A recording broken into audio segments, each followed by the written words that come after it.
So Algeria's opponents for their next two matches have been confirmed.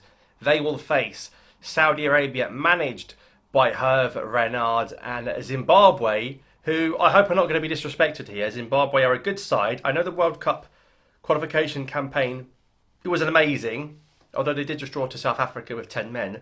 But South Africa and Zimbabwe are kind of like rivals, and they're going to face each other in the AFCON because Zimbabwe are in the AFCON. They're in a group with Egypt, Angola and South Africa. So we're playing a team going to the World Cup in Saudi and a team going to the AFCON in Zimbabwe.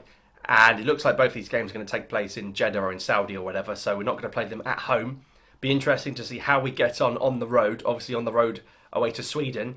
Bit of a disaster going 4-0 down, but almost clawed something back. So in terms of these games, it's nice to play a team outside of Africa to see how we do against different styles of play. Of course, there's quite a big chance Algeria will face an Asian team in the World Cup next summer with a draw at the start of December, considering how many Asian teams are at the World Cup. I think there's 7, there might even be 8.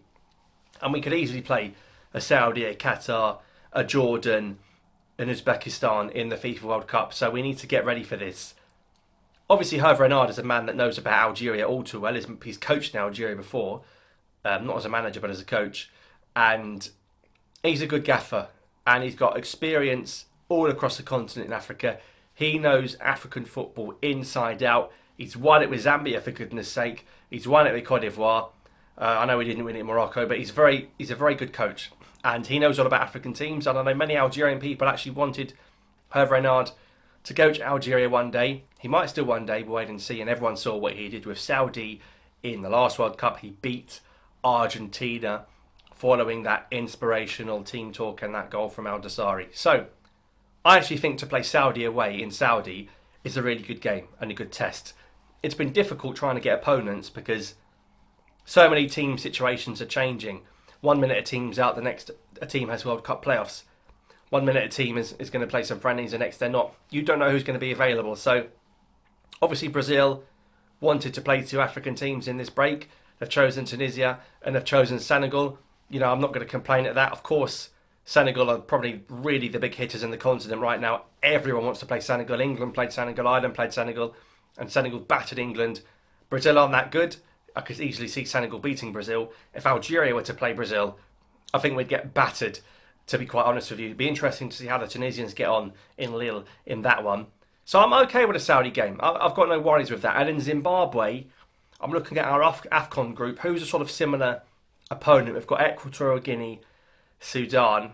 Not really. Maybe Burkina Faso, not really. Burkina Faso are better than Zimbabwe, but who knows? We might face Zimbabwe in the last 16 somehow. It's a good test. We're playing a team at the AFCON. It benefits us.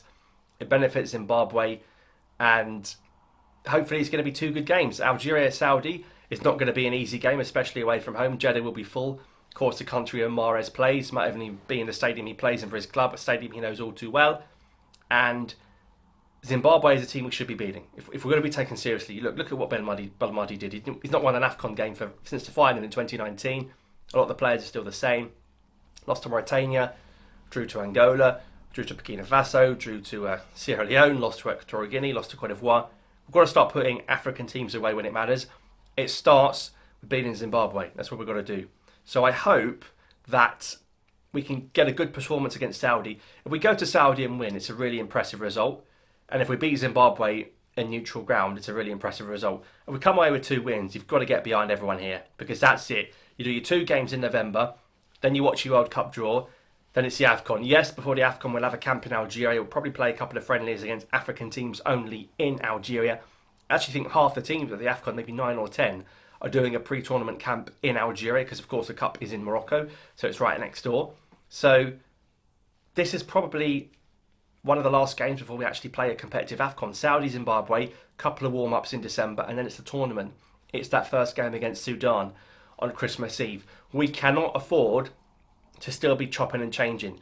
That's why I understand Mahrez keeping the right, because there's no way Haji Musa or Buetnani is going to suddenly play on the right for the AFCON in like less than 2 months or whatever. It's just not going to happen. So I hope by the end of this November camp, we pretty much know what Algeria's starting 11 is going to be there or thereabouts. We've got to know at least 9 of them. and we've got to integrate Benassa back in. The first thing I'm going to be looking for is one, is Benassa in that squad? Two, is he going to be in the starting 11? You've got to play Benassa in both games. You've got to call him and you've got to give him as many minutes as possible because that midfield needs him. Whatever you think of him, if he's got one leg and one knee or whatever, that midfield needs Benassa. So those are the two games. You know, I know you're going to watch other teams playing the big boys, but Saudi's okay and Zimbabwe it's a good test for the AFCON. We'll play the big boys at the World Cup next summer. And certainly in March and in the pre-World Cup warm-ups, we'll be playing some big teams as well. Plenty of time for that. Let's see how we get on though. Let's focus on the African task at hand with Zimbabwe and the AFCON, and then see how we do against the big boys next summer. So, Saudi and Zimbabwe to look forward to. Thank you for watching, and I'll see you next time.